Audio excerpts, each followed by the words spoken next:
In school, university, work and life, people often need to solve problems creatively. People who can uncover creative, novel, original and useful solutions tend to thrive in many settings.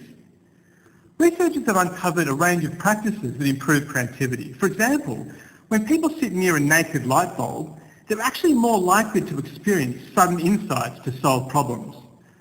When they reminisce about the distant future or a distant land, or remember a romantic moment, perhaps at the beach, their creativity also improves. Even pictures of a punk or deliberately opening your eyes as widely as you can also enhances creativity. So why do these practices enhance creativity? I'll now present 3 theories to clarify which practices tend to improve creativity and why. The first theory revolves around the concept of deviance. Some circumstances, such as wearing a suit or uniform, tend to evoke or prime the need in people to conform, whereas other circumstances, such as wearing unusual clothes, actually tends to diminish this need in people to conform. Instead, individuals feel more inspired to deviate from existing practices, customs, norms and expectations. And when this need is activated, mental processes that help people identify original and novel options and thus achieve this goal to deviate from existing practices are evoked. So consequently, people think more creatively. So therefore, cues or circumstances that diminish the need in people to conform will often improve creativity. For example, after people consider how they could cheat on some task, their creativity actually improves. They can, for example, think of more creative ways to utilise common objects like a brick. Likewise, pictures of punks also enhance creativity.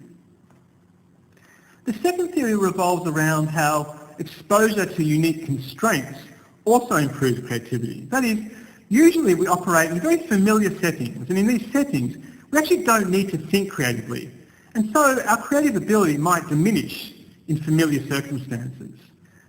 But occasionally we might expose ourselves to an unfamiliar setting in which the challenges, constraints and circumstances are uncommon to us or rare. And in these settings, we might need to think creatively to overcome obstacles or challenges. And so our creative ability has evolved to thrive in these circumstances. So consequently, ambivalent emotions tend to enhance creativity. That is, some behaviours such as, say, graduating from school or even memories of past friends can evoke both positive feelings and negative feelings at the same time, called ambivalent emotions. And yet these ambivalent emotions are quite uncommon. And hence ambivalent emotions imply the circumstances are uncommon too, and therefore seem to improve creativity. Likewise, when unusual constraints are imposed, such as if people are asked to write a report but using only words with one syllable, people are also more creative. These unique constraints imply the circumstances are uncommon. In addition, completing a sequence of tasks in an unusual order or with an unfamiliar method also tends to enhance creativity. The third theory, discussed in another recording as well, is called construal level theory.